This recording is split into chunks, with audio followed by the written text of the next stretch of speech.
जनतेचा आवाज महाराष्ट्र पंचा माध्यमातून। नमस्कार, महाराष्ट्र पंच न्यूज मध्ये आपलं स्वागत आहे। मी नाजिम सिद्दीकी। पाहूया शहरातील ताज्या घडामोडी।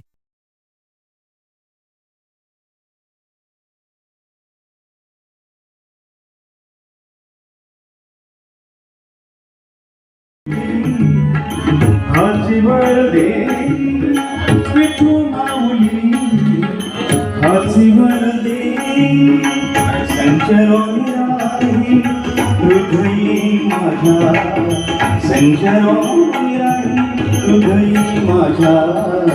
गोड तुझे रूप, गोड तुझे नाम, गोड तुझे रूप, गोड तुझे नाम। देई माझं प्रेम सर्व काळ, देई प्रेम, देई माझं प्रेम सर्व काळ, देई प्रेम।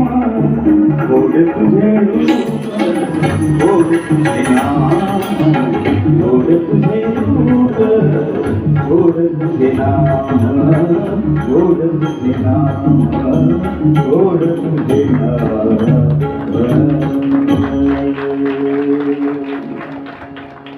सर्वांचे खूप खूप धन्यवाद। आषाढी महोत्सव 2024 अतिशय सुंदर असा उपक्रम, स्तुत्य असा उपक्रम पाहिजे।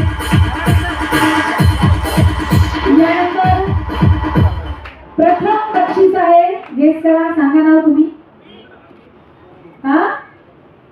नाव घ्या। क्या बात है, स्वरानंद परांडे प्रथम बक्षीस, स्वरानंद परांडे।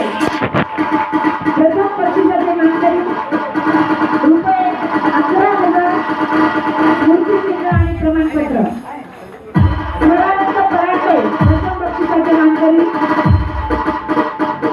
सर्व बक्षीस विजेत्यांनी मंचावर यायचे, सर्व बक्षीस विजेत्यांनी मंचावरती यायचे। सर्व विनर्सला नम्र विनंती आहे, आपण मंचावरती यावं। बक्षीस विजेत्यांना नम्र विनंती आहे, आपण मंचावरती यावं। एक ग्रुप फोटो घ्यायचा आहे। आयोजकांनी सर्वांचे गुरुवारी अर्धापूरकर सर या ठिकाणी आहेत। आदरणीय दराडे मामा, जे स्वतः कला रसिक आहेत, साहित्याचे वाचक आहेत, प्रशासकीय शिक्षण अधिकारी म्हणून त्यांनी महानगरपालिकेत काम केलेलं आहे आणि संगीतात इथं समोर बसलेले सगळे प्रत्येक जण आहेत। परंतु दराडे कुटुंबासाठी हा मला वाटतं फार आनंदाचा आणि अभिमानाचा क्षण आहे, कारण सामाजिक क्षेत्रात काम करणारं संपूर्ण दराडे कुटुंब आदरणीय दराडे मामाच्या रूपाने आपण परभणीमध्ये पाहिलेलंच आहे। DSM कॉलेजमध्ये संगीत विभागाचे प्रमुख असताना मलाही त्या 5 वर्षामध्ये सरांच्या सोबत मराठी विभागात काम करण्याची संधी ज्ञानोपासक महाविद्यालयात मिळाली होती। तिथेही सरांच्या सहवासामध्ये आम्ही या संगीताच्या स्पर्धा अनेक पद्धतीने आयोजित केलेल्या होत्या। परंतु त्यापेक्षा आनंद असा झाला की आम्ही ज्या सांस्कृतिक क्षेत्रामध्ये सर्व प्रकारच्या याच्यात विद्यापीठाच्या महोत्सवात सहभागी होत असताना, राज्यस्तरीय राष्ट्रीय महोत्सवात, आता मात्र अचानक संजय दराडे सर हे नर्तनापासून कीर्तनापर्यंतचा जो प्रवास आहे त्याचा आम्हाला जास्त सर्वांना आनंद झाला, कारण आम्ही सर्वजण सर आमच्यासोबत साथसंगत करायचे सगळ्या कार्यक्रमामध्ये। महाराष्ट्राची लोककला, लोकनृत्य असेल, लावणी असेल, विविध आदिवासी नृत्य असतील, शेतकरी नृत्य असतील, याच्यात मिळणारी पारितोषिक त्याच्यामध्ये त्यांचा एक शिक्षक म्हणून वाटा नक्कीच होता।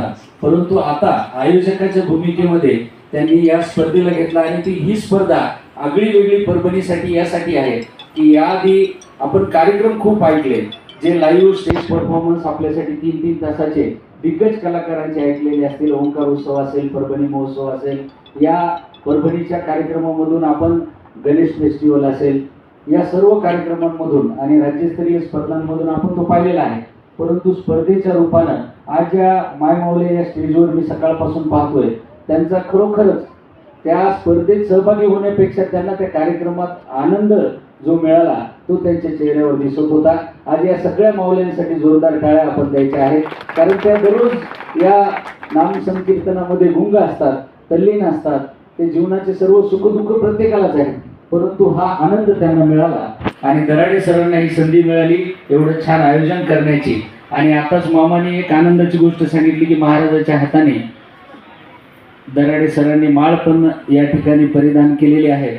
तर आमच्यासारख्या बाय बर्थ माळकरी मित्रांना त्याचा नक्कीच आनंद आहे आम्ही जन्मजातच त्या संस्कारामध्ये वाढलेलो आहोत. कारण आपल्या भारतीय संस्कृतीमध्ये अहिंसेला फार महत्त्व आहे आणि अहिंसा ही प्राणीमात्रावर दया करायला शिकवते, हे आपण सर्वांनी अनुभवलेलं आहे. आणि मग आपल्याला संगीताची साधना करायची असेल तर आपलंही तेवढंच चित्त निर्मळ असलं पाहिजे. आपण महाराजांकडे बघतो, त्यांची प्रसन्न मुद्रा बघितल्याच्या नंतर आपल्याला लक्षात येतं की ती काय साधना असेल आयुष्यभराची. अशी साधना करणाऱ्या या भूतलावर तथागत भगवान बुद्धांचा मार्ग आपण शांतीचा, अहिंसेचा आणि तोच पांडुरंग सगळं एकच आहे. आपण अवघा रंग एक झाला जे म्हणत असतो ते हेच आहे सगळं. आपलं जीवनाचं तत्व